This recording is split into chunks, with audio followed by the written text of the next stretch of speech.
Quand tu m'as manqué, tu pourras reparler de l'hypnose? Ouais, je peux parler de l'hypnose. Vous voulez que je parle de l'hypnose? Alors, je vous explique. En fait, l'hypnose, c'est pas de la magie, c'est une science, hein. D'accord? Aujourd'hui, il y a des opérations qui sont faites sous hypnose.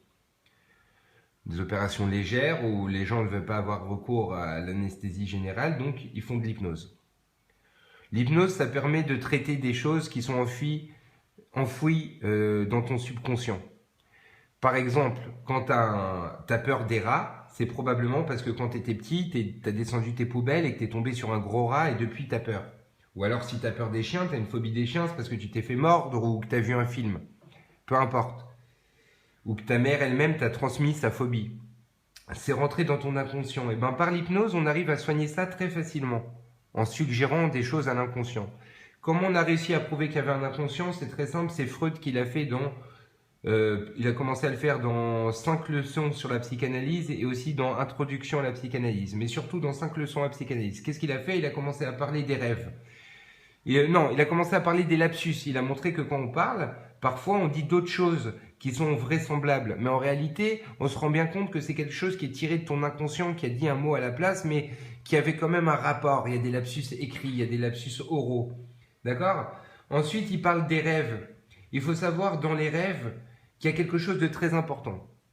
C'est-à-dire que le résultat du rêve que vous avez, c'est pas votre vrai rêve. Quand vous voyez le rêve que vous avez, votre souvenir, en fait, c'est un rêve qui a été modifié par ce qu'on appelle la censure. C'est-à-dire qu'en fait, dans une société, il y a de la censure. Quand vous êtes petit, par exemple, vous êtes amoureux de votre mère, ou vous êtes amoureux de votre père, ou vous avez des trucs bizarres.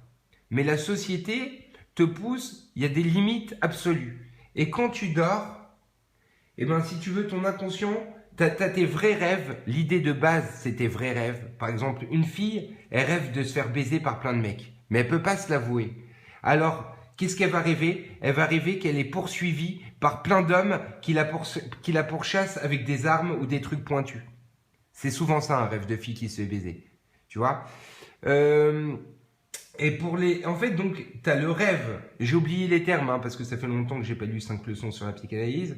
Mais tu as le rêve, si tu veux, que tu as, mais qui a été d'abord passé par la censure.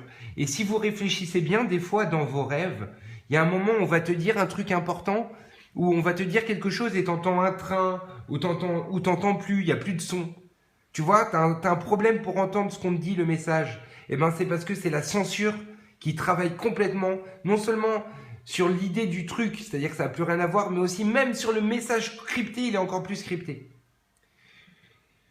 Et voilà, donc l'inconscient, l'hypnose c'est ça. L'hypnose, il y a des moyens de travailler l'hypnose.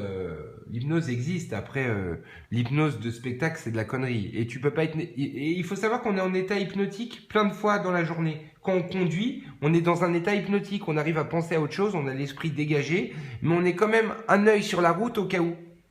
C'est ce qu'on appelle un état hypnotique.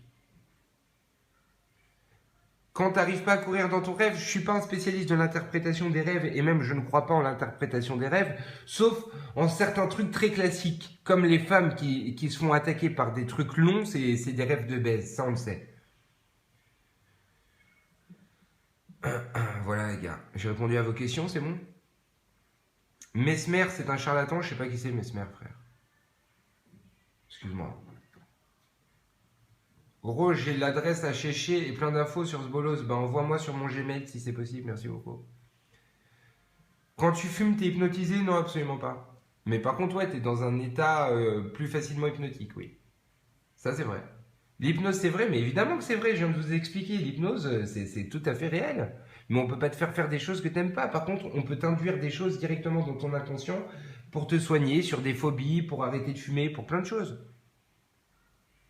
Le Pete se porte très bien, il est en train de dormir là, il est cool.